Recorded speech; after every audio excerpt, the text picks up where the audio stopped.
परिश्रम किया खूब तब भगवान बंद है, और परिश्रम में कमी रही होती तो ये बनते नहीं। भक्त का परिश्रम देख करके भगवान द्रवित हो जाते हैं, बंधन में आ गए। एक ही श्लोक में परिश्रमम और कृपा, दो शब्द का प्रयोग सुखदेव गोस्वामी कर रहे हैं। तो माँ का परिश्रम, दृष्टवा स्वमातु परिश्रमम, परिश्रमम दृष्टवा परिश्रमम, किसका? स्वमातु, अपने माँ का। वास्तव में भगवान ने जब अपने माँ का परिश्रम देखा, मेरे हित के लिए मेरी माँ मुझको बांधना चाहती है, मेरे सुख के लिए जो मुझे इतना प्रेम से खिलाती है पिलाती है, मुझे जिसने जन्म दिया पाला पोसा और फिर मुझे बांधने के लिए इतना प्रयास कर रही, मेरे हित के लिए इतना परिश्रम कर रही है, ये विचार आते ही भगवान के हृदय में कृपा उदित हो गई और बस बंधन में आ गए, रस्सी पूरी हो गई। या नहीं समझना चाहिए कि रस्सियां वास्तव में घट रही थी, भगवान नहीं बंध रहे थे और अपनी अचिंत शक्ति से रस्सियों की सत्ता उड़ा दे रहे थे, दिखाई नहीं पड़ रही और बंधन में आ गए। दृष्टवा परिश्रमम कृष्ण, इस तरह से परिश्रम करना है। मंगलारती के समय ठीक टाइम पर उठ जाना, कम सोना। कुछ लोगों की स्थिति पर तो कभी कभी बहुत आश्चर्य होता है, वो रात में भी सोते हैं, मंगला आरती में भी नहीं उठते हैं, और सब नहीं सही तो कथा में भी सोते। हमारे यहाँ एक लड़का था विदूषक, कथा में सोने वालों के प्रति वो हमसे कहता था, महाराज जी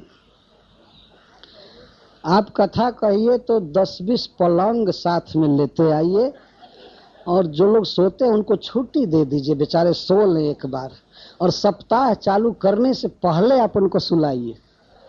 7 दिन वे अखंड सो लें तब जाकर के वे सुनेंगे, नहीं तो कथा में बेचारे सोने लगते हैं। उनको सप्ताह के पहले सुला दीजिए अखंड। तो ये कोई भजन है? कथा सुनने आवे और आदमी सोए, जप कर रहा है और सोवे, भगवान की पूजा कर रहा है और चामर भी हाथ से गिर जाए, ये कोई पूजा है? ड्राइविंग कर रहा है ड्राइवर रोड पर और स्टीयरिंग पकड़े पकड़े सोया करे तो गंतव्य पर जाएगा कि रास्ते में मरेगा? ऐसे यह बात है कि भगवान का भजन ऐसा खतरनाक नहीं है। धावन निमिल लेवा नेत्र, इस पर तो सो करके भी किया जाता है तो आदमी पहुंच जाता है, लेकिन आनंद की अनुभूति नहीं होगी। यदि सुख चाहिए, आनंद चाहिए, और खास करके भगवान को अपने बस में करना चाहते हैं, भगवान हमारे इंद्रिय में रहें, तो इसके लिए तो परिश्रम करना पड़ेगा। दृष्टवा परिश्रमम, यह नहीं कहा गया कि भगवान ने अपने माँ के भाव को देखा और बंधन में हो गए, नहीं।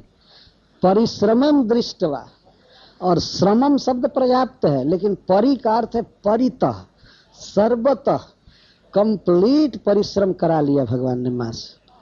और अब लगता है परिश्रमम शब्द से कि बेचारी का हाथ दुखने लगा, गांठ दिया नहीं जा रहा था, लेकिन अब लज्जा के मारे जिद में आ गई थी कि बांधूंगी। भगवान ने देखा कि अब पस्त हो गई है तो बंधन में आ गए। यह भाव, माँ से इतना परिश्रम कराना ठीक नहीं है, बहुत परिश्रम कर चुकी। स्वीन गात्रायाम स्वेद बिंदु, परिश्रम के जल, जब व्यक्ति बहुत परिश्रम करता है तो उसके शरीर से पानी निकलने लगता है, परिश्रम जल, इसको पसीना कहते हैं। नित्य लीला में भी भक्त लोग भगवान के लिए परिश्रम करते हैं। और यहाँ क्या है अब के समाज में कि भगवान के लिए जिन लोगों ने घर छोड़ दिया है वो बहुत सुख से सोते रहते हैं।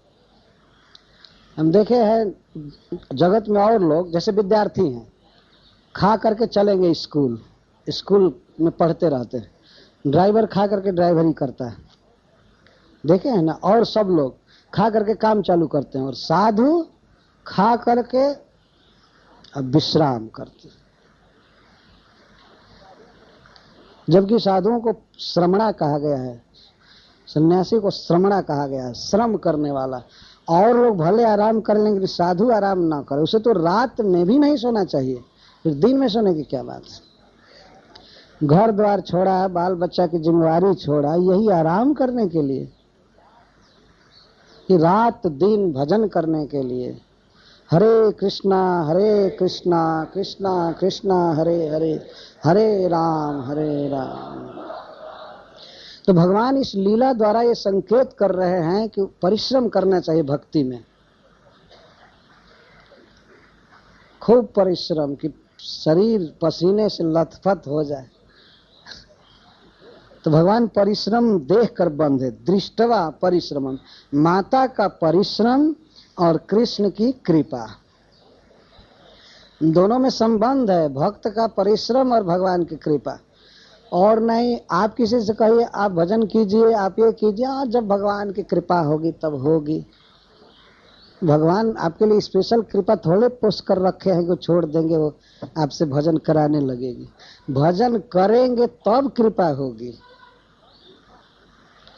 कृपा होगी तब भजन करेंगे ऐसा नहीं।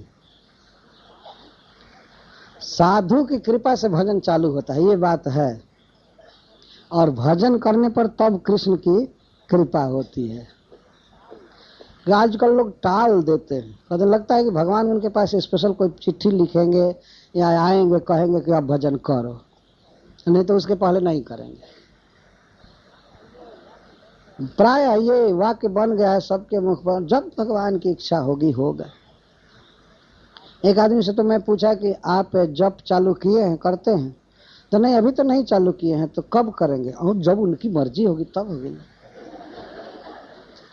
उनकी मर्जी, उनकी कृपा में इतनी कमी हो गई आपके लिए, अब उनकी कृपा होगी तो लगता है भगवान में ही कृपा की कमी हो गई है, इसीलिए कंजूसी कर रहे हैं, नहीं दे रहे हैं। भगवान में कृपा की कमी नहीं हो सकती, कृपा के समुद्र हैं, दया निधान है, कमी इधर से है। परिश्रम चाहिए, परिश्रम चाहिए। तो माँ का परिश्रम देखा। और कैसी थी माँ की दशा? विश्रस्त कब्र स्रज, कब्र के उनके जोड़ों केस के बंध में जो मालती के पुष्प थे वे विश्रस्त, विशेषण स्रस्त, सब गिर गए। उसको ध्यान नहीं रहा अपने केस का या अपने आंचल का, सिर पर है नहीं है, और बेचारी परेशान हो गई थी। यद्यपि वह परिश्रम भी दिव्य जगत की वस्तु है, दिव्य आनंद की बात, लेकिन फिर भी भगवान ने देखा कि देखने में ये सब चीज दृष्टि में आ रहा है भगवान के। माँ के परिश्रम को देखे, मतलब पसीने की बूंदों को, सारा शरीर पसीने से लथपथ हो गया, इसको देखा उन्होंने। और इसके साथ ये भी देखा माँ के सिर पर कि सब केस के श्रृंगार बिगड़ गए हैं, फूल गिर रहे हैं, तब वे बंधन में आ गए। कृपया आशित, कहाँ आशित, कैसे आ गए, कहाँ हो गए? स्वबंधने, केवल बंधने नहीं, सुखदेव गोस्वामी कह रहे हैं स्वबंधने, अपने बंधन में आ गए। श्री कृष्ण को बांधा किसने? कृष्ण ने। अपने बंधन में आ गए, उनको दूसरा कोई नहीं बांध सकता है। यशोदा में और उनमें कोई भेद नहीं है, अपने बंधन में अथवा अपने भक्त के बंधन में, अपने माँ के बंधन में आ गए। तो अपने बंधन में तो आदमी रोज आता है, और दूसरा कोई रस्सी बांध दे तो आदमी कितना अफसोस करेगा। लेकिन हम लोग रोज धोती बांध लेते हैं, अपने से शौक से बांधते हैं, तो कोई ये तो नहीं कहता है कि ये बंधन में पड़ गया। तो माँ का बांधना, श्री कृष्ण ने ऐसा अनुभव किया, मैं स्वयं ही बांध रहा हूँ, माँ में और में भेद नहीं, इतना प्रेम से बांध रहे, तो भगवान अपने बंधन में आ गए। यहाँ अपने बंधन का अर्थ है वो माया बंधन में नहीं है, प्राकृत बंधन में नहीं है, भक्ति के बंधन में है, प्रेम के बंधन में। इस तरह से आ गए बंधन। तो महाराज परीक्षित अथवा उस सभा में बैठे हुए लोग मानो ये व्यक्त करते हैं, बंधन में आ गए तो सारे संसार में यह भगवान के लिए एक दूषण की बात होगी। लोग कहेंगे भगवान बंध गए, भगवान सर्व तंत्र ईश्वर होकर के बंध गए। तो सुखदेव गोस्वामी कहते हैं ये तो भूषण है भगवान के लिए। उन्होंने दिखाया इसको, माँ जसोदा के बंधन में बंध करके उन्होंने दिखाया। क्या दिखाया? एवं संदर्शिता यंग हरिणा भृत्य वश्यता। हे अंग, प्रिय परीक्षित, तुम अफसोस मत करो कि भगवान बंध गए। भगवान हरि मां के बंधन में बंध करके इस रहस्य को दिखाए, संदर्शिता। क्या दिखाए? भृत्यवश्यता। मैं अपने भृत्य के दासों के बंधन में रहता हूं, उनके अधीन रहता हूं। इसको उन्होंने सम्यक रूप से दिखाया इस लीला द्वारा, समदर्शिता, कंप्लीटली दिखाया। अगर भगवान में अदूषण होता तो छिप करके बंधे होते, सबके सामने नहीं बंधे होते, या बंधे ही नहीं होते। लेकिन हे अंग, हे प्रिय परीक्षित, बड़ा ही स्नेह संबोधन है। अंग का अर्थ होता है हे हमारा देह, हमारा शरीर का एक अंग, हमारा प्रिय। कथा कहते समय सुखदेव गोस्वामी महाराज परीक्षित को इस तरह स्नेह संबोधन कर रहे हैं। प्रिय परीक्षित, हरि के द्वारा जो सर्व मनोहर हैं, और खास करके मां जब बंधन में डाल दी तो श्री कृष्ण ऐसे तो सुंदर हैं ही, मन को हरण करते हैं, लेकिन सुखदेव गोस्वामी कहते हैं कि जब उनके दाम में, जब उनके उदर में दाम आ गया, जब दामोदर हो गए, जो रस्सी बंध गई, तो वे और मनोहर लगने लगे, और आकर्षक लगने लगे। तो इस दामोदर स्वरूप की याद करके सुखदेव गोस्वामी हरि कह रहे हैं। अब मन को और हरने लगे, बड़े सुंदर लगने लगे। अब तक इनको कोई बांधा नहीं था, लेकिन आज पैर में रस्सी नहीं है, हाथ में नहीं है, उदर में बांध दिया है। प्राय मनुष्य जब बांधे जाते हैं कोई अपराध करने पर, तो उनके हाथ में हथकड़ी और पैर में बेड़ी लगती है, लेकिन पेट में बांध दिया गया है किसी को, ऐसा नहीं होता है। पर भगवान को मां ने उदर में बांध दिया, और दाम का अर्थ है रस्सी, बंधन। तो आज से इनका नाम सार्थक हुआ दामोदर। दामोदर, जिसके उदर में दाम आ गया। तो सुखदेव गोस्वामी हरि कह रहे हैं कि हरि अपनी इस लीला द्वारा सबके मन को हरने वाले, या ब्रजवासियों के चित्त को हरने वाले हरि भगवान, एवं इस प्रकार की लीला करके भृत्यवश्यता दर्शिता, अपनी भृत्यवश्यता, सेवक पर वशत्व को दिखा रहे हैं, और इसके द्वारा मानो आह्वान कर रहे हैं कि मेरा भक्त बनो, भक्त बनो, देखो मैं भक्तों के अधीन हो जाता हूं। और औरों के लिए मैं ईश्वर हूं, भगवान हूं, लेकिन अपने भक्तों के लिए, और खास करके उनके लिए जो हमें पुत्र मानते हैं, सखा मानते हैं, प्रियतम मानते हैं, तो मैं उनके अधीन हो जाता हूं। इसको दिखाना चाहते हैं। समदर्शिता, दिखाने के पीछे भगवान का क्या आशा है, क्यों दिखाना चाहते हैं? इस लीला द्वारा वे यह चाहते हैं कि सभी लोग मुझसे वैसे प्रेम करें जैसे यशोदा कर रही। या समदर्शिता का अर्थ यह है कि भगवान ये बिल बोर्ड पर अपना एडवर्टाइजमेंट कर रहे हैं कि अरे और दुनिया के लोगों मैं बंधना चाहता हूं, तुम भी बांधो। कोई भी आदमी कहीं बंधेगा तो अपना बंधन दिखाएगा? नहीं दिखाएगा। किसी को बांध करके कोई जेल में ले जा रहा हो, कोई प्रचार करेगा कि हमको बांधा गया था? लेकिन भगवान को बंधने में सुख है, आनंद है, इसलिए चाहते हैं कि हमारे प्रेमी बढ़े यशोदा जैसा, और वे हमको बांधें। बंधने में इनको आनंद है, इसलिए समदर्शिता, सम्यक दिखा रहे।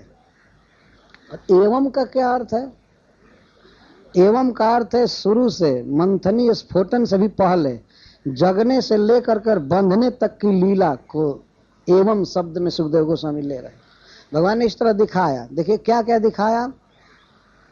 भगवान आत्मा राम है, आत्मा में रमण करते हैं, लेकिन आत्मा राम होते हुए भी जग गए और उनको कामना हुई, इच्छा हुई।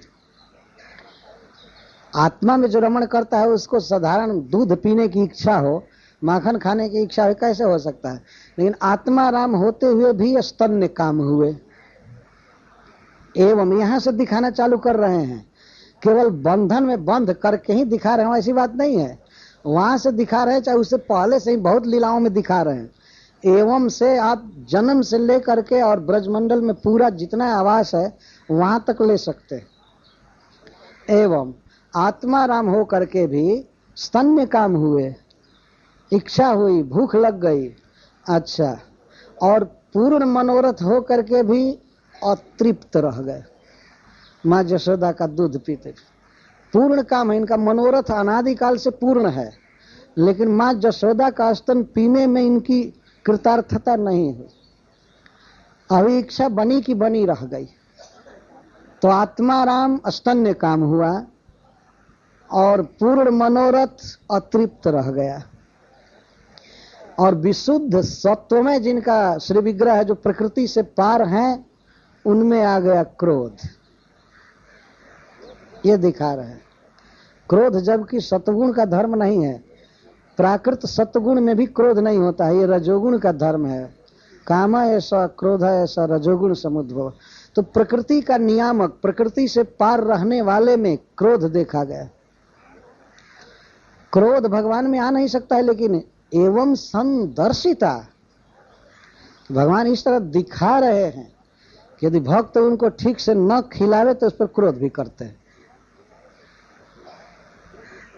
हमको पिलाया नहीं दूध, इसलिए क्रोध आ गया।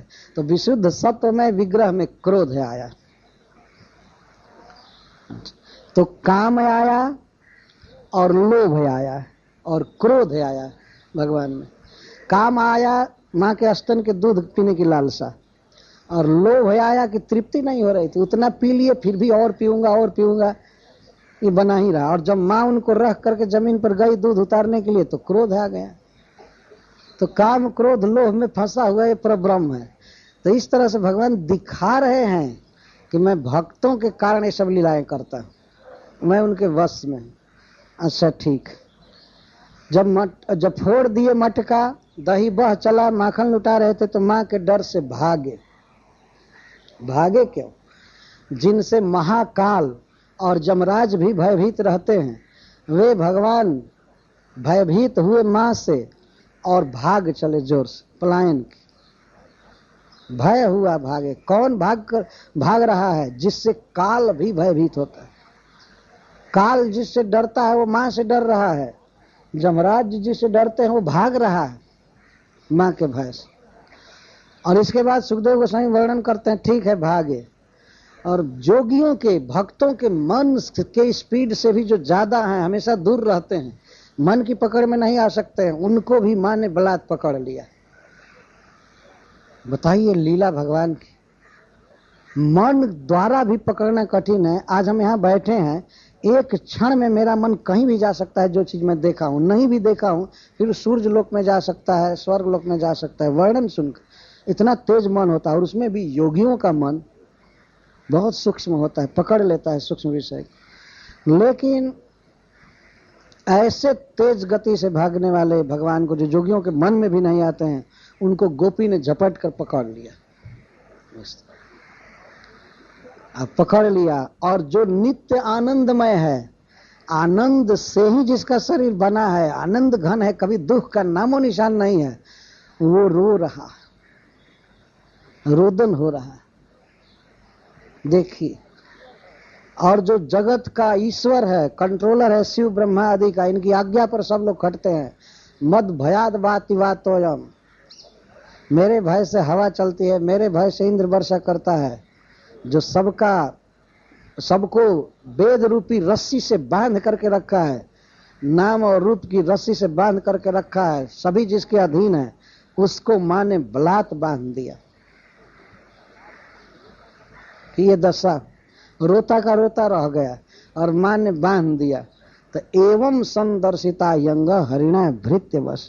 एवं का अर्थ शुरू से लेकर अब तक है। इस प्रकार हरि ने, कृष्ण ने इस जगत को दिखाया। किसको दिखाया? तद विदाम, जो ये जानते हैं कि भगवान भक्तों के वश में हैं, जो भक्ति कर रहे हैं, उनको दिखाया। बहिर्मुख लोग क्या समझेंगे?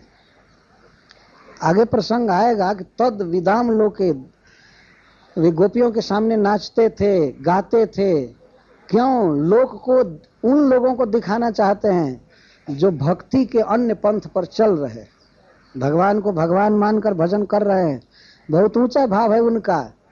और ये भी कुछ कुछ जानते हैं कि भगवान भक्तों के अधीन होते हैं, पुत्र बन जाते हैं, मित्र बन जाते हैं। उनको दिखाने के लिए कर रहे हैं। ये सामान्य औवा डम्हार ये एक भोजपुरी का शब्द है औवा डम्हार। औवा डम्हार का मतलब होता है बिल्कुल सामान्य आदमी बिना गुण का, जो भगवान को अभी निराकार मानते हैं या एक शक्ति मात्र मानते हैं, वे लोग तो इसको बिल्कुल नहीं समझेंगे। जो लोग भगवान को अपने इष्ट देव के रूप में मान चुके हैं और उनसे प्रेम करते हैं, चाहते हैं कि भगवान हमारे पुत्र हो जाए, हमारे प्रियतम हो जाएं, जो ज्यादा एडवांस्ड हैं, उनको दिखा रहे हैं कि देखो मैं ऐसे अधीन हो जाता। एवं संदर्शिता, भगवान ने इस तरह दिखाया, भगवान के द्वारा यह दिखाया गया। क्या? भृत्यवत्स्यता। किनको दिखाया गया? ये प्रश्न होगा ना कि ये दिखाए तो किसको? जैसे मान लीजिए हमको कहा जाए इन्होंने भागवत सुनाया, किसको? भागवत सुनाया रोड पर घूमने वालों को? नहीं, जो सुनना चाहते थे, जो आकर बैठे थे, उनको सुनाया। जो इस बात को समझना चाहते थे कि भगवान का वास्तविक स्वभाव क्या है, वे भक्तों के साथ क्या व्यवहार करते हैं, ऐसे लोगों को भगवान ने दिखाया। ऐसा नहीं फालतू जहां तहां दिखाया कर। दर्शन दर्शिता, वो भगवान ने दिखाया तो उसको हम लोग कैसे देखेंगे? कान के आंख से देखेंगे। जैसे यहाँ 7 दिन से देख रहे हैं। कुछ भक्तों ने कमेंट दिया कि लीला वर्णन में हमें ऐसा लगता था कि हम वहीं देख रहे हैं, तो यही तो देखना है। एवं संदर्शिता यंग हरिण भृत्यवश। और भक्तों ने क्या देखा? वास्तव में लोग अनुमोदन करे तो उन्होंने यही देखा कि भगवान भक्त के बस में, वे बछड़े के पूंछ द्वारा घसीटे जा रहे, यही तो देखा। इसमें किसी ने ये नहीं देखा कि भगवान विश्व के ईश्वर हैं, सुप्रीम कंट्रोलर हैं। इस कथा में किसी ने नहीं देखा। और चूंकि इसलिए कि कृष्ण दिखाना ही नहीं चाहते थे, कृष्ण तो ये दिखाना चाहते थे भृत्यवश्यता, और वही भक्तों ने देखा। तो वे जुग जुग में आने वाले भक्तों को यही दिखाए, और सुखदेव गोस्वामी ने उसको कंप्लीट दिखा दिया है, और उसको जो भी कहेगा वो भी दिखाता रहेगा जुग जुग तक। ये देखो कृष्ण की भृत्यवश्यता। देख करके करेंगे क्या? देख करके यही करेंगे कि भगवान को अपने अधीन बनाना चाहेंगे, और क्या कहेंगे? ये देखेंगे कि बहुत बड़ा व्यक्ति हम किसी के अधीन हो गया है, तो हम क्या नहीं चाहेंगे कि हमारे अधीन हो जाए? जब देखेंगे इतना बड़ा व्यक्ति, इतना बड़ा भगवान उसका पुत्र बन गया, तो क्या हम नहीं चाहेंगे कि हमारा पुत्र बन जाए? एक माँ ने अनुमोदन किया, उसने कहा कि मैं चाहती हूँ कि कृष्ण मेरा बेटा हो जाए। दिखाना चाहते हैं कृष्ण इसीलिए कि जीवों के हृदय में लालसा उठे। तो सुखदेव गोस्वामी बहुत सुंदर वाक्य बोल रहे हैं कि हे अंग, हे परीक्षित, हरिणा एवं भृत्यवत्स्यता संदर्शिता। किस हरि के द्वारा ये दिखाया गई भृत्यवश्यता? स्वसे नापि कृष्ण न जसेदम स्वेश्वरम बसेश्वरम बस। जिनके वश में सारा जगत है, और जगत के जितने छोटे छोटे कंट्रोलर हैं सब कृष्ण के बस में है। यह संपूर्ण जगत स ईश्वर अन्य नियामकों के साथ ये सारा विश्व, सारे जीव जिनके बस में है, वे भगवान और किसी के बस में नहीं है, स्वतंत्र हैं, स्वबस हैं। पर ऐसे भगवान भी भक्तों के अधीन हैं, यही वे दिखाना चाहते थे। भगवान इस जगत में अवतार ले करके कुछ दिखाना चाहते। जगत देखा भगवान के इस भृत्यवश्यता को, परंतु फिर भी उतना नहीं समझ पाया। तब वे चैतन्य महाप्रभु के रूप में आए बताने के लिए, और कहे भागवत पढ़ो, भागवत पढ़ो। 2 भागवत हैं, एक भक्त भागवत, ग्रंथ भागवत। भागवत प्रमाण है। बारंबार भगवान इसको दिखाए तो भगवान वेदव्यास देव ने इस दर्शन को रिकॉर्ड किया और रख लिया इस भागवत में। ये कैसेट है, वास्तव में वीडियो कैसेट। ऐसे ऑडियो है ऑडियो भी है, लेकिन अगर ध्यान से सुन लीजिए तो वीडियो का काम करेगा। अथवा वीडियो कैमरा पर लगा दिया जाए तो वीडियो कैसेट है, और ऑडियो पर लगाया जाए तो ऑडियो है, और नहीं बिल्कुल खराब कैमरे में लगा दिया जाए तो निराकार, कुछ समझेंगे ही। कभी कभी ऐसे कैसेट लगाते हैं कहीं कहीं वीडियो भी, कुछ भी नहीं आता है, कुछ ना कुछ खराबी रहती है। तो जिनको भक्ति नहीं है शुरू से, वे लोग भागवत नहीं समझ पाएंगे। शुरू में ही निराकार की धारणा कर लिए हैं तो ये वीडियो चालू करेंगे तब भी केवल झिलमिल झिलमिल कुछ समझ में आएगा, कोई रूप नहीं आएगा। ये समझना चाहिए। तो ईश्वर के हृदय में, भगवान के हृदय में कुछ लालसा है। लालसा उनकी यही है कि जैसे ब्रज के लोग, जैसे माँ जशोदा, उनके सखा और उनकी प्रियाएं गोपीजन कृष्ण से जैसे प्रेम कर रही हैं, वैसे ही सब लोग करें। इसी के लिए वो दिखा रहे संदर्शिता। ईश्वर इस लीला को दिखाया। नीमं विरिंच न भवो न श्रीरप्यंग संश्रया प्रसादम लेभिरे गोपी जत्तत्प्राप विमुक्तिदात। यह कथा कहते समय सुखदेव गोस्वामी को रोमांच हो गया और उस समय गोपी जसोदा के सौभाग्य की भूरी भूरी प्रशंसा करते हुए वे याद रख रहे हैं कि संसार में जितने बड़े बड़े लोग हैं उनमें सबसे श्रेष्ठ है तीन, ब्रह्मा जी, भगवान शिव और श्री जी, लक्ष्मी जी।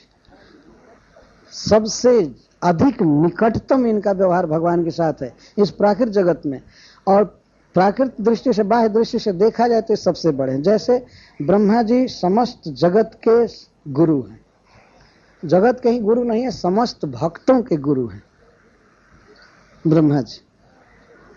और समस्त वैष्णवों में के शिरोमणि हैं शिव जी। और लक्ष्मी जी, लक्ष्मी जी का तो कहना ही, वो तो अंग संश्रया, वो तो भगवान के वक्षस्थल की निवासिनी है। उनसे निकट कोई क्या हो सकता है।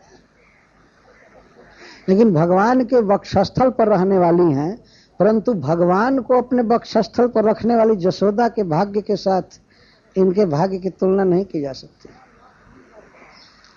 न तीन बार लगा रहे हैं। न विरिंच न भव न श्री अपि अंग संश्रया।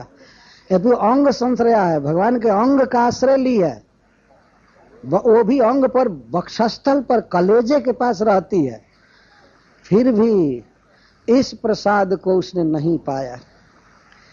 प्रसाद का यहाँ क्या अर्थ है? यहाँ प्रसाद का अर्थ है यह दिव्य सुख। भगवान ने जो ये दिव्य सुख इस गोपी को दिया, यह सुख ब्रह्मा जी नहीं पाए। और न भव न श्री, न भगवान अपने पुत्र को यह सुख दिए, और न तो अपने स्वरूप शिव जी को दिए, और न तो अपनी पत्नी को दिए। और इस संसार में सबसे निकटतम तो यही लोग हैं, पुत्र और स्त्री, और कोई अपना बिल्कुल मित्र या स्वरूप का। तो शिव जी भगवान के स्वरूप हैं, वे भी नहीं पाए। यह सुख मिला, वही रात दिन भगवान का भजन करते रहते हैं, भगवान की कथा में रहते हैं, सब रहते हैं, लेकिन जो सुख गोपी ने पाया वो कृष्ण को दूध पिलाने का, डांटने का, चुमने का और कुछ भी करने का। भगवान मानो उसके हाथ के खिलौना है, चाहे जो कुछ भी करे। यह जो सुख दिया जसोदा को भगवान ने, यह सुख है विरिंच न आप, भव न आप और श्री न आप।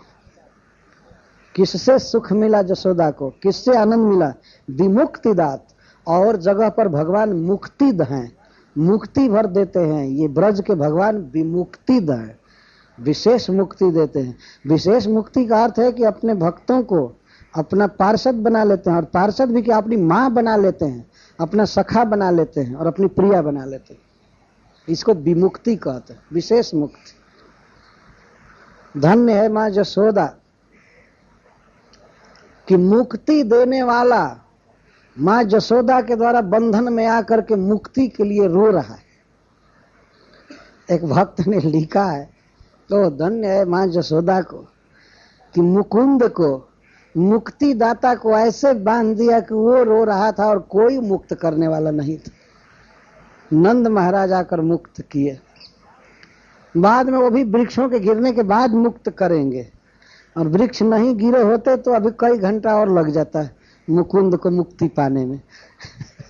तो दूसरे को मुक्त करता है, वही बंधन में पड़ गया है। गोस्वामी तुलसीदास जी ने लिखा है विनय पत्रिका में, जिन बांध्यो सुर असुर नाग मुनि प्रबल कर्म की डोरी, सोई अविच्छिन्न ब्रह्म जसुमति हठी बांध्यो सकत न छोरी। जिन्होंने कर्म की डोरी से, रस्सी से देवता दानव चर चर सबको बांध करके रखा है, उनको ही माँ जसोदा ने बलात् बांध दिया। और क्या हिम्मत के कृष्ण अपने से उसको खोल ले। अपने से नहीं खोल सकते थे, इतना भय था कि अगर खोल लेते तो फिर पीटे भी जाते और कड़ा बंधन लग जाते, खोल नहीं सकते थे।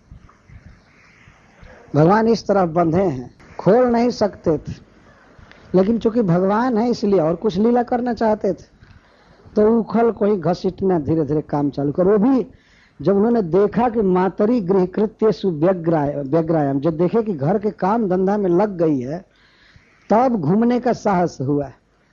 तो बांधी थी और बांध करके खड़ी थी जब तक, तब तक टस से मस नहीं हो सकते थे, हिलना नहीं है, ऐसे ही रहो। लेकिन जब उन्होंने देखा कि अब घर के काम धंधा में फंस गई है, तब फिर बकैया चलना चालू की और चले तो अब उखल भी चला पीछे पीछे। उखल चला तो उखल तिरछा होकर फंस गया जमलार्जुन में। भगवान ने देखा कि ये जो दो वृक्ष हैं ये हमारे भक्त के पुत्र हैं कुबेर जी के, और नारद जी ने इन पर कृपा की है, ब्रज में जन्म दिया है, तो अपने भक्त की बात को सत्य करना चाहिए, उद्धार करना चाहते थे। ऐसे कथा बाकी है, मैं दोपहर के बाद पूरा करूंगा, ये मत समझिए कथा पूरी हो रही। तो पिछले श्लोक को मैं अभी फिर से लूंगा, लेकिन थोड़ा अवसर पाकर कह रहा हूं। जो उखल अटक गया जमलार्जुन के बीच में, उद्धार करने की सोचे, भगवान ने इच्छा किया कि जमलार्जुन का उद्धार करना चाहिए।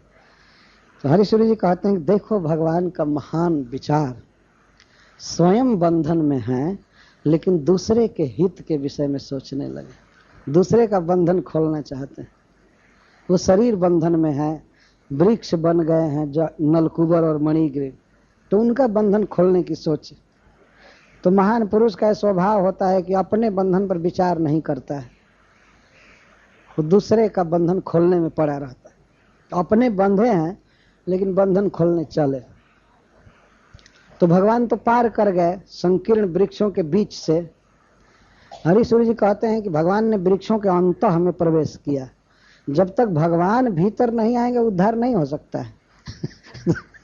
भगवान भीतर आ रहे, हृदय में आ रहे वृक्षों के, अंत में आने पर क्यों नहीं उद्धार हो जाएगा। भगवान का तो नाम केवल जिह्वा से टच कर जाए तो उद्धार हो जाता है, फिर जिसके हृदय में साक्षात भगवान आ जाए उसका उद्धार क्यों नहीं होगा। अच्छा, उखल तिरछा अटक गया, कुछ दूर तो भगवान का अनुगमन किया। तो हरिसूर्य जी कहते हैं कि जो खल व्यक्ति है भले कुछ समय भगवान की भक्ति करे लेकिन उसका स्वभाव छूटता नहीं। जब भगवान पार किए तो इसको भी चाहिए था कि पार करो, लेकिन ये अपना स्वभाव दिखाया और गया, ये अटक गया, ये नहीं जा रहा था। उखल ने उद्धार कर दिया जमलार्जुन वृक्षों का। तो हरिसूर्य जी इस पर कहते हैं कि जो भगवान के पीछे पीछे चलेगा वो क्यों नहीं दूसरे का उद्धार कर देगा। वे चल रहे थे बकैया, तो ये भी उनका अनुगमन किया, उनका शिष्य बना, पीछे पीछे चल रहा था। जो भगवान का दास होगा वो जगत का उद्धार करने में समर्थ हो जाएगा। दो वृक्ष किस गिनती में, जड़ का भी उद्धार कर सकता है भगवान का अनुगमन करने वाला। भगवान को फॉलो करना चाहिए। आज तक ब्रह्मा शिवादि पीछे पीछे नहीं चले होंगे कृष्ण के, मतलब इस स्वरूप में, लेकिन एक उखल हुआ जो बेचारा भगवान का अनुगमन किया। महाजनो जन गतः सपंथ, वही पीछे पीछे चल रहा, तो क्यों नहीं उद्धार कर सकता है। और वो भी भगवान के गुण से बंधा हुआ था, भगवान के गुण में आसक्त होकर चल रहा था यह उखल।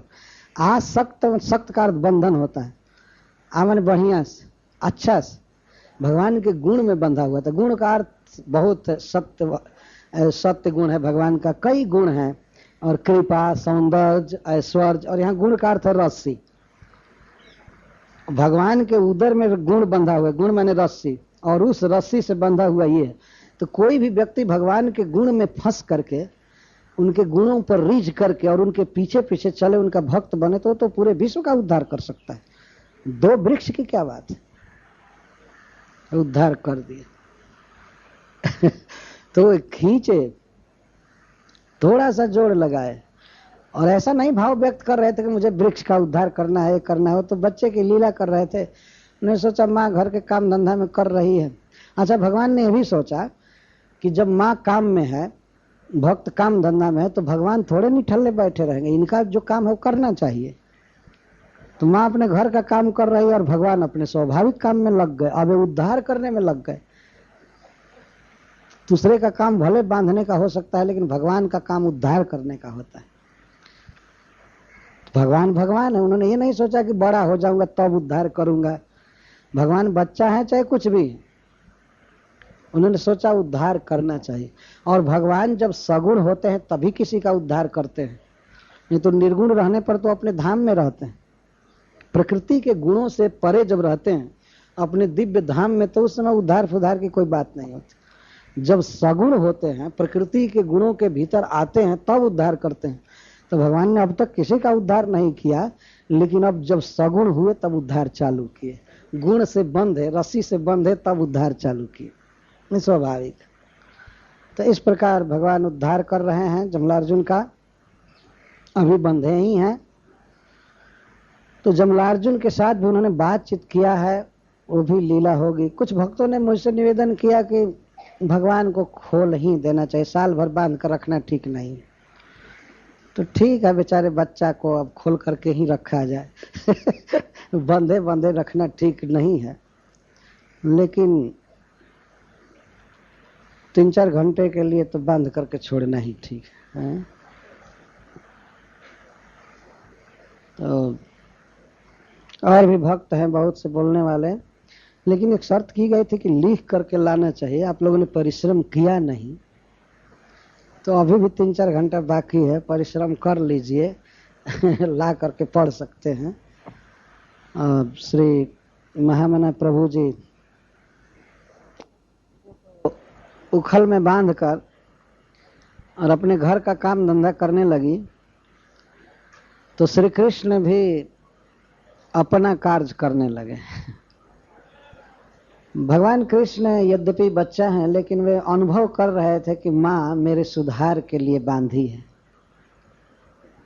उनको अनुभव हो रहा था, जैसे किसी बच्चे को रोग हो जाए और माँ उसको अस्पताल ले जाए, दवा करावे, तो बच्चा रोता है, लेकिन बाद में वो अनुभव करता है कि माँ मेरे हित के लिए कर रही है। तो भगवान कृष्ण बिल्कुल अनुकूल भाव से अब रोना गाना छोड़ दिए थे, अब प्रसन्न जैसे हो गए थे।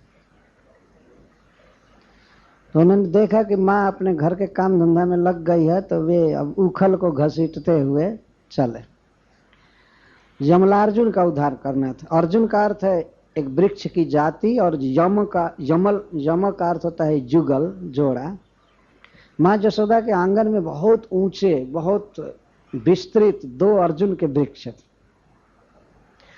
भगवान ने उनका उद्धार करना चाहते थे, और नारद जी ने उन्हें वृक्ष बनाया था। वास्तव में एक बहुत बड़े देवता के पुत्र थे, कुबेर जी के पुत्र थे। कुबेर जी भगवान के परम भक्त हैं और हैं इस विश्व में सबसे धनी व्यक्ति। धनद कहते हैं उनको। देवताओं को कहीं भी खर्च करने की जरूरत पड़ती है तो उनके कैशियर धनद जी हैं। केवल कैशियर यहाँ जैसे नहीं है कि वो केवल रखेगा, खर्च नहीं कर सकता है, दूसरा साइन करेगा चेक पर तब वो खर्च कर सकता, ऐसा नहीं है। कुबेर जी धनाध्यक्ष हैं, धन देते हैं देवताओं को काम के लिए। तो उनके 2 पुत्र नलकूबर और मणिग्रीव, आप समझ सकते हैं कि कितना अभिमान में हो सकते हैं। इस संसार में साधारण धनी का लड़का तो इतना बिगड़ जाता है, और वे बहुत धनी थे, मनमाना खर्च करते थे, स्त्रियों के साथ रहते थे। और उसके बाद क्या हुआ कि भगवान शिव के वे बहुत प्रिय पार्षद हो गए। तो एक तो ऐसे ही बहुत धनी के पुत्र, और दूसरे सबसे शक्तिशाली व्यक्ति के वे अपने आदमी हो गए। तो उनका तो अभिमान बढ़ गया और ये प्रायः स्त्रियों के साथ रहने लगे। तो एक बार की बात है, वे गंगा जी में विहार कर रहे थे, जल विहार कर रहे थे और स्त्रियों के साथ। सुनकर आपको बहुत बड़ा आश्चर्य होगा कि वे इतने महान देवता के पुत्र और भगवान शिव के पार्षद होकर भी स्त्रियों के साथ नग्न विहार कर रहे थे गंगा जी। हरीश्वरी जी कहते हैं कि जो कार्य जहां अच्छा लगता है उसको वहीं करना चाहिए। सब समय नहीं, एक तो तीर्थ में थे गंगा जी में, दूसरे कैलाश में, कैलाश के उपवन में, वहां देवलोक में स्त्रियां भी नग्न और वो भी नग्न। इतना उन्माद में व्यक्ति को नहीं होना चाहिए। भूल गए थे तो अकस्मात नारद मुनि उधर से आए घूमते घाम, जदृच्छया शब्द का प्रयोग है। तो नारद जी ने देखा, तो नारद जी को दूर से ही देख करके स्त्रियां तो झटपट अपना अपना वस्त्र पहन ली। ये जानती थी कि बहुत शक्तिशाली ऋषि है, अगर थोड़ा भी इसका चित्त दुखित हुआ तो साप देकर भस्म कर देगा। साधुओं से पहले लोग बहुत डरते थे, अब तो सब साधु झूठ बोलने लगे, इसीलिए साप देने की शक्ति रही नहीं। तो कितना भी हाथ पैर पीटे लेकिन और कुछ किसी का कुछ होता नहीं है। पहले के साधुओं से लोग बहुत डरते थे गलत काम से। तो स्त्रियों ने झटपट अपना वस्त्र पहन लिया, लेकिन इन दोनों के मन में यह बात आई, ये साधु की गलती देखो, ये सोचा नहीं कि कहाँ घूमना चाहिए, इधर आने की क्या जरूरत थी इसको। उन लोगों के मन में ये विचार आया, इन साधुओं के कारण हम लोग सुख से रह भी नहीं सकते हैं।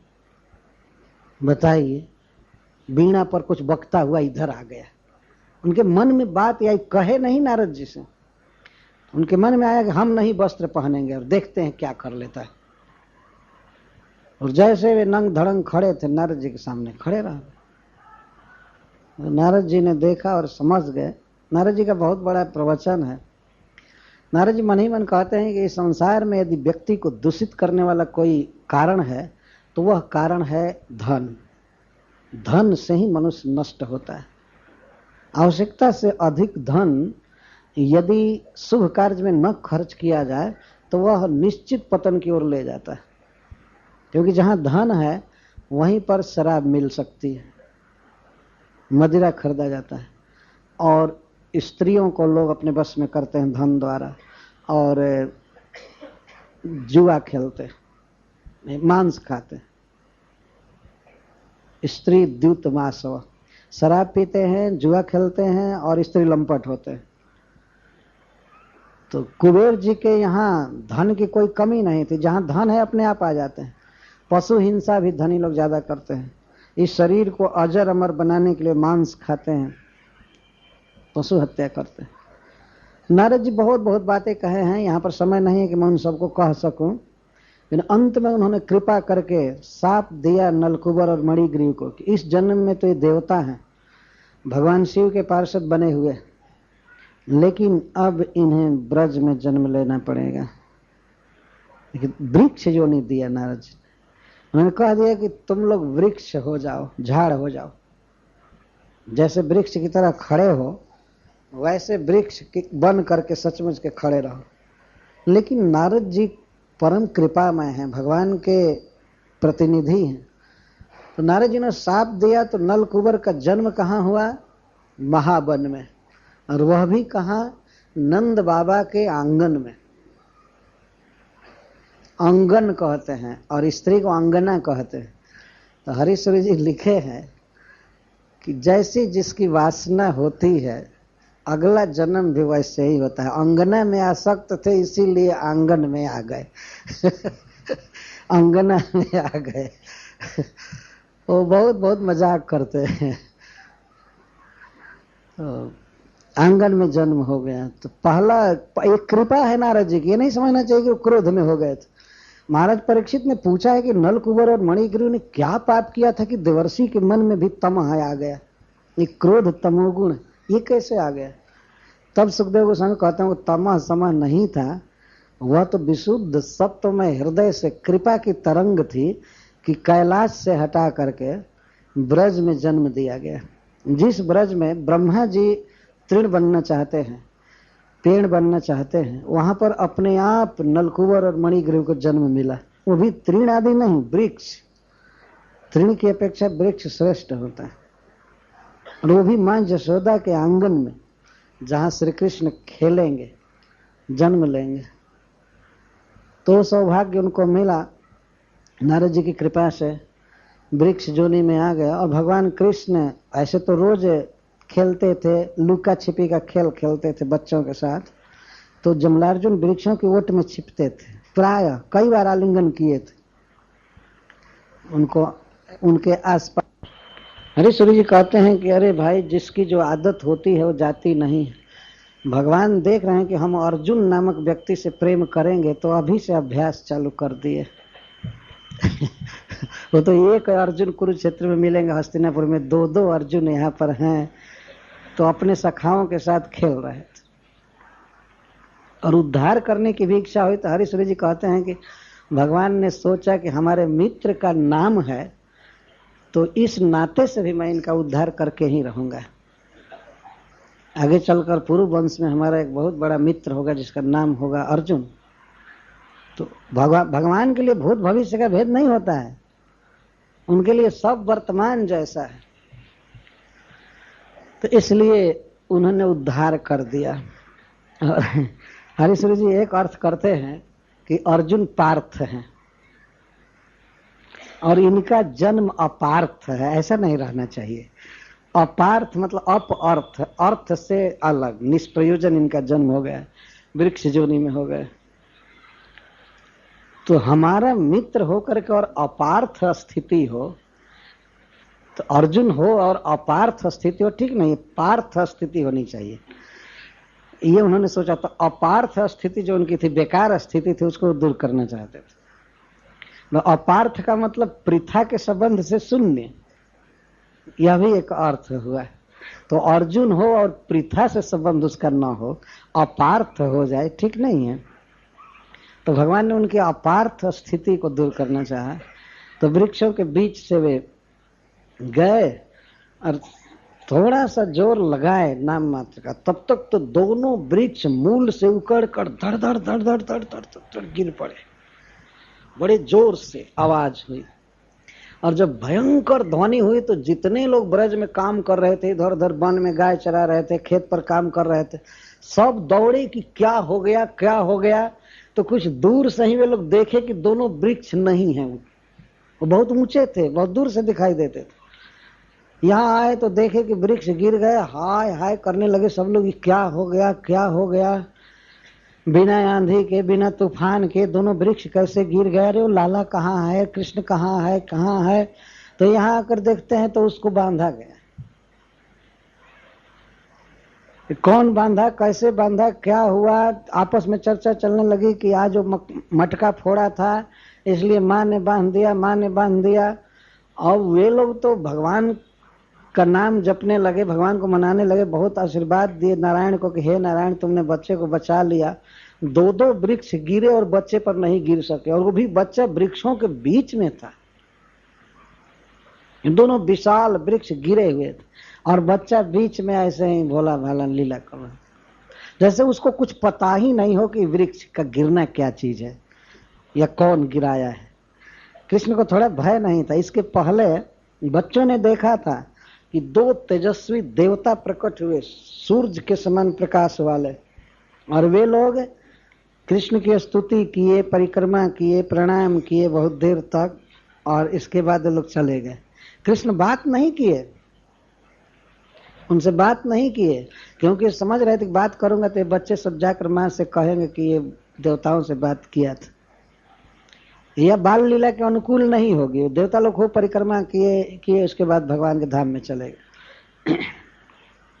तो बहुत हल्ला हो रहा था, इधर कैसे गिरा, कैसे हुआ, हाँ हाँ हाँ हाँ, चारों तरफ लोग बात कर रहे थे, कैसे गिरा, कैसे हुआ, हाय रे भगवान, वृक्ष गिरने लगा, किसी दिन छत गिर सकता है, घर गिर सकता है, अब क्या करें। सब बिल्कुल व्याकुल हो गए, कैसे क्या करें, ये क्यों हो रहा है।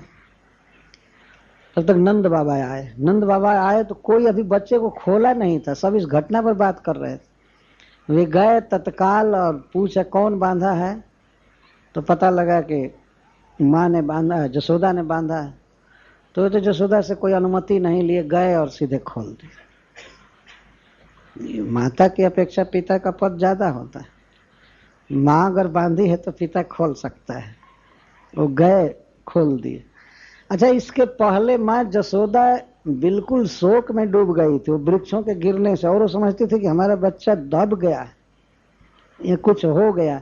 तो वो शोक के कारण इधर आ नहीं रही थी, वो बेहोश हो गई थी। तो नंद बाबा आकर के खोल दिए, खोल करके गोद में ले लिए, देखने लगे कहीं कोई झटका तो नहीं लगा, वृक्ष का कुछ नहीं हुआ। तो बहुत बच्चा बिल्कुल खुश था। फिर पीने को दिया गया स्तन, तो माँ का स्तन पीने लगा। तो भगवान ने कहा, मानो हरिश्री जी कहते हैं कि थोड़ी सी गलती के लिए इतना डांटी और अंततः गोद में रख ली, मानो ये भाव व्यक्त कर रहे थे। फिर वो दूध पीने लगे, दूध पिलाना छुड़ाने से ये कांड कर दिए थे। फिर माँ जसोदा पछता रही थी कि अब ऐसा नहीं करूंगी, ये नहीं करूंगी। बताओ, गोद से दूर कर दी, बच्चे पर पेड़ गिर गया, कोई असुर गिराया होगा, ये किया होगा, ये किया होगा। लोग बात कर रहे थे पेड़ गिर कैसे गए, ये झाड़ कैसे गिरे, कैसे गिरे। तो बच्चे वहां पर कहे, देखिए सकट भंजन की तरह यहाँ भी बच्चे बोले। बच्चे कहते हैं कि ये पार किया दोनों वृक्षों के बीच से और उलूखल अटक गया और इसी ने जोर लगा दिया तो गिर गए। तो वे लोग कहे, चुप पागल। इस तरह से ये बच्चा के जोर लगाने से गिरेगा? बड़े बड़े गजराज कुबले पेड़ जैसा हाथी लगे तो गिरने ही वाला नहीं है। ये हाथी के गिराने से गिरेगा ही नहीं वृक्ष, और एक बच्चा अपने कमर से खींच देगा और गिर जाएगा। कोई नहीं माना। बच्चों को सब लोग ऐसे ही भावुक है, कुछ जानते नहीं।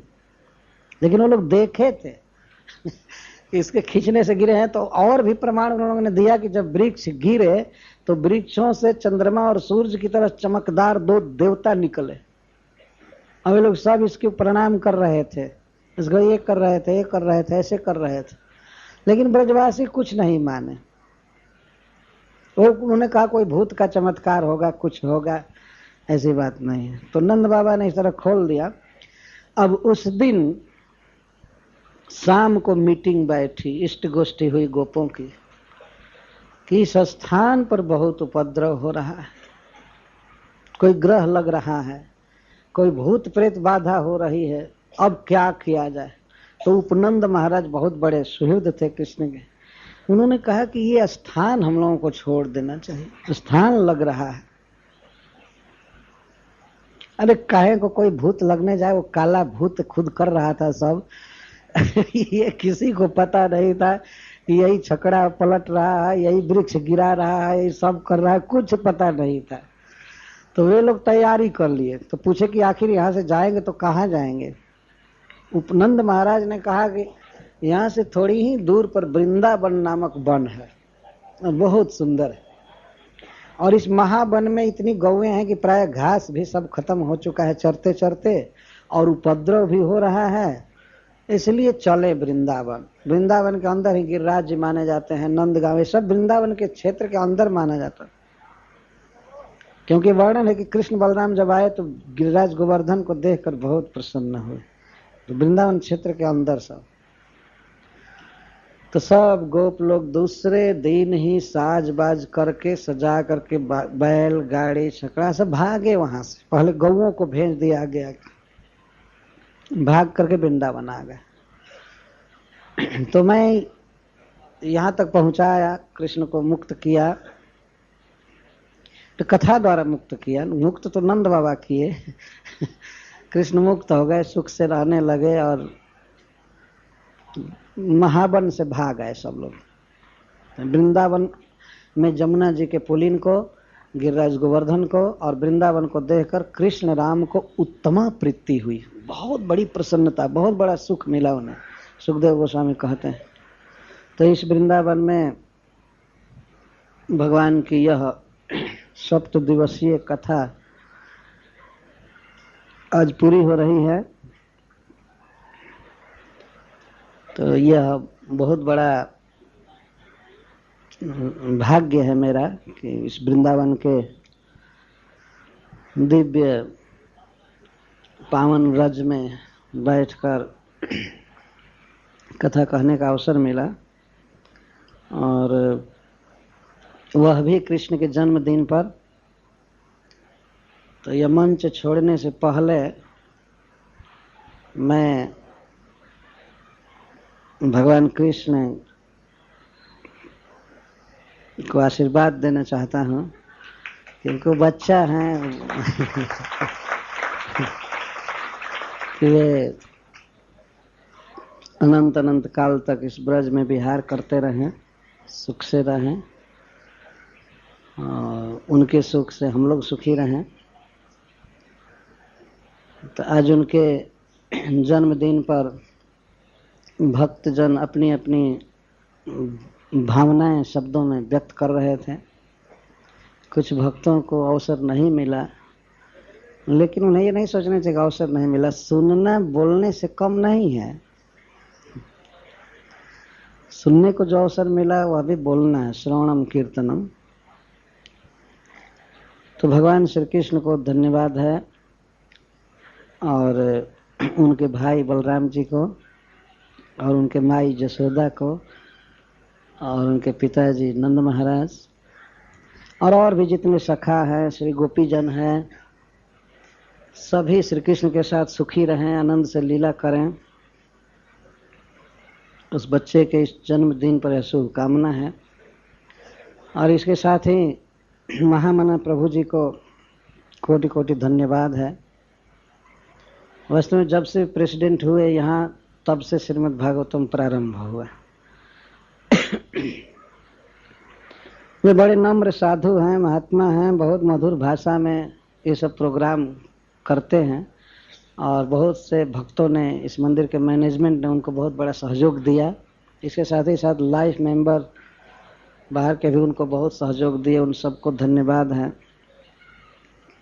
और महामना प्रभु जी के लिए विशिष्ट रूप से मैं कामना करता हूँ कि भगवान उन्हें वृंदावन में अधिक से अधिक समय तक रखें, जिससे वे इस तरह भक्तों को सुख देते रहें।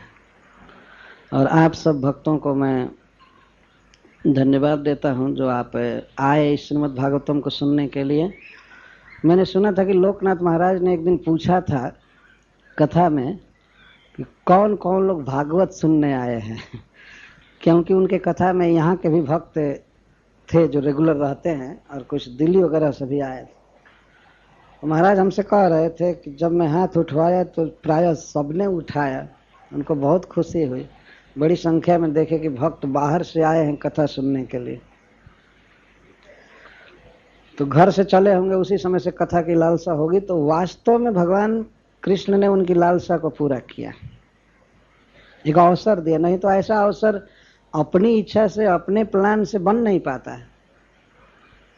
और कुछ भक्त ऐसे हैं जो जन्मोत्सव मनाते थे अपने अपने स्थान पर, अपने अपने मंदिरों में, लेकिन उसको छोड़कर कथा के लोभ से इधर आए, और उनके हृदय में लालसा रही कि जन्माष्टमी जरा देखा जाए वृंदावन की। तो निश्चित आप लोगों ने यहाँ यह अनुभव किया कि कंटिन्यूअस बहुत बहुत घंटे तक कृष्ण कथा हुई, कृष्ण कीर्तन हुआ, और 24 घंटे हो रहा है। क्योंकि यहाँ से उठेंगे तो उधर आरती है, तो उधर फिर दर्शन या हवा। तो इस तरह ये बहुत बड़ा सौभाग्य है। तो यदि समय अनुकूल रहा और कृष्ण ने चाहा तो प्रतिवर्ष आना चाहिए, क्योंकि जीवन के दिन तो अब गिने गुथे हैं। कितनी बार आ सकते, एक वर्ष में एक बार आना कोई बहुत ज़्यादा आना नहीं है। तो आप सबको शुभकामना है, भगवान कृष्ण के चरणों में प्रेम बढ़े, राधा रानी सब पर कृपा करें, यही कामना है। और आप श्रीमद् भागवत जी की आरती करेंगे, क्योंकि 7 बज गया। और इसके बाद भागवत को लेकर सिर पर गीत गाते हुए चलें, कीर्तन करते हुए चलेंगे। कृष्ण बलराम के यहाँ से भागवत आया है और उनके यहाँ दे देंगे। हरे कृष्ण, जय श्री प्रभुपाद।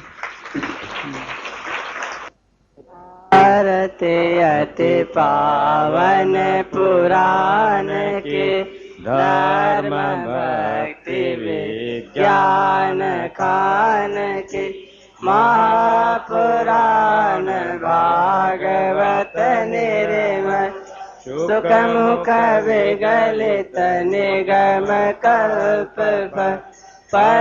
परमानंद सुधारस महक लीलारति रस रस निधान के आरती अति पावन पुराण के कलिमल मथन त्रिताप निवारिणी जन्म मृत्युमय भव भयहारिणी सेवत सतत सकल सुख कारण सुमौषधि है चरित गान के आरती अति पावन पुराण के विषय विलास विमोह विनाशिनी विमल विराग विवे